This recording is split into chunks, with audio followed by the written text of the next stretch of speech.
예, 이번 시간에는 개정과목 및 적요 등록에 있어서 업무용차 설정 활용법에 대해서 살펴보도록 하겠습니다.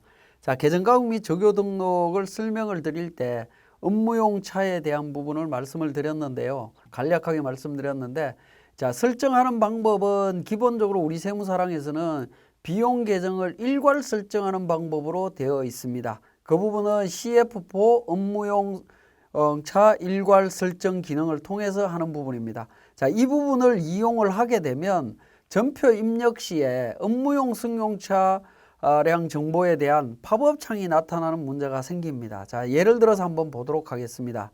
자, 우리 재무회계에서 개정과목 및 적요 등록에서 업무용차 일괄 설정이라는 기능을 통해서 등록을 했다라고 가정을 하겠습니다. 그리고 817번에 있는 세금과 공과금이라고 하는 계정을 업무용차 사용으로 해서 등록을 해 보겠습니다. 자, 이렇게 등록을 했다라고 하면 세금과 공과라고 하는 계정 과목에는 업무용차 관련되는 계정 비용도 있지만 다른 비용도 있다라는 겁니다. 재산세도 있을 수 있고 있겠죠. 자, 그런 경우에 어떤 불편함이 생기느냐. 자, 1월 31일 날 자동차세를 납부를 했다라고 하면 817번 자동차세 강남구청이라고 가정을 하겠습니다. 자동차세 해서 100만 원을 납부했다라고 가정을 하죠. 그러면 업무용 차량에 대한 정보를 등록하라고 나옵니다. 그래서 1번 차, 그 다음에 비용은 자동차세 이렇게 등록을 하시면 됩니다. 그렇지만 만약에 자동차세가 아니라 재산세를 납부했다라고 하면 재산세는 업무용 차량과 관련이 없죠. 재산세 50만 원 이렇게 납부를 했다라고 가정을 하죠. 그러면 재산세를 납부했는데도 불구하고 업무용 차량 관련되는 정보를 등록하라고 하는 팝업 창이 나타납니다. 이걸 또 취소하고 진행을 해야 되는 문제, 번거로움이 생긴다라는 겁니다. 그래서 제가 생각을 할 때는 비용 계정을 구분해서 설정하는 걸 권해드리고 싶습니다.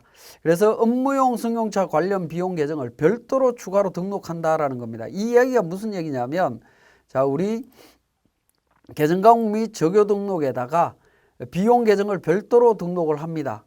자, 예를 들어서 업무용 승용차 관련되는 걸 860번에 업무용 차량 유지비로 개정과목을 하나를 등록을 합니다.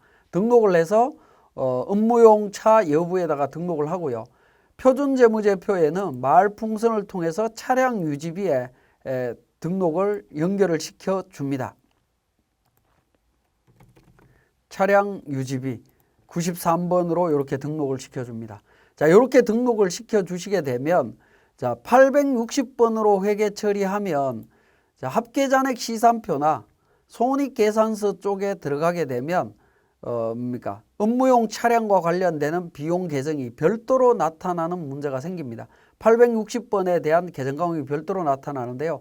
자, 그 부분을 우리는 F4 통합 계정이라고 하는 부분을 통해서 정리를 하실 수가 있습니다.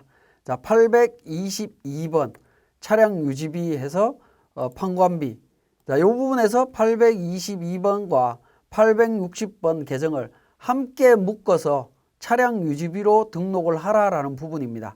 자, 차량 유지비로 등록을 하라라는 겁니다. 그렇게 묶어주면 추후에 우리가 860번이라는 업무용 차량 유지비라는 계정 과목을 별도로 쓰더라도 재무제표에는 차량 유지비로 하나로 묶여서 표현이 되기 때문에 이상할 게 없다라고 보시면 되겠죠. 그렇게 설정하고 난 뒤에 업무용 차와 관련되는 부분들은 모든 계정을 이 860번 계정으로 모두 묶어서 회계 처리를 하시면 굉장히 편리하지 않을까 하는 생각이 들어서 말씀을 드리고자 하는 부분입니다. 자, 그러면 우리 예를 들어서 한번 볼까요?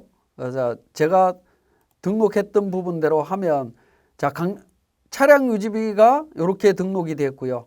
자, 예를 들어서 1월 31일 날 860번 해서 강남구청에 자동차세를 냈다라는 겁니다.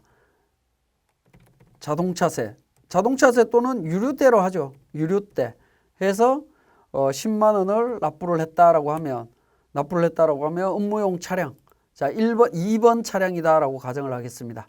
자, 1번, 2번 차량과 관련되는 부분은 뒤쪽에서 이제 업무용 차량에 대한 일반 전표 입력에 대한 구체적인 정보를 말씀드릴 때 그때 또 자세히 설명드리기로 하고, 어쨌든 이런 불편한 점 때문에 하나의 계정 과목으로 묶어서 해야 된다라는 걸 보여드리기 위해서 제가 지금 보여드리고 있는 겁니다.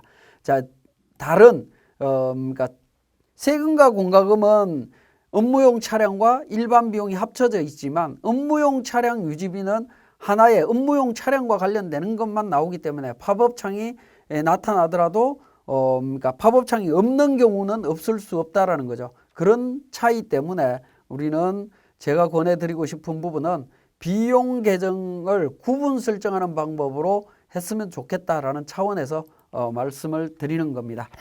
자, 업무용 승용차 관련되는 비용을 일반 전표에 등록하는 부분은 우리 일반 전표에 대한 공부를 한 이후에 추가적으로 제가 다시 설명드리기로 하고, 우리 계정 과목 및 적요 등록에서 이야기하고 있는 업무용 차 설정 활용 방법은 이걸로 마치도록 하겠습니다.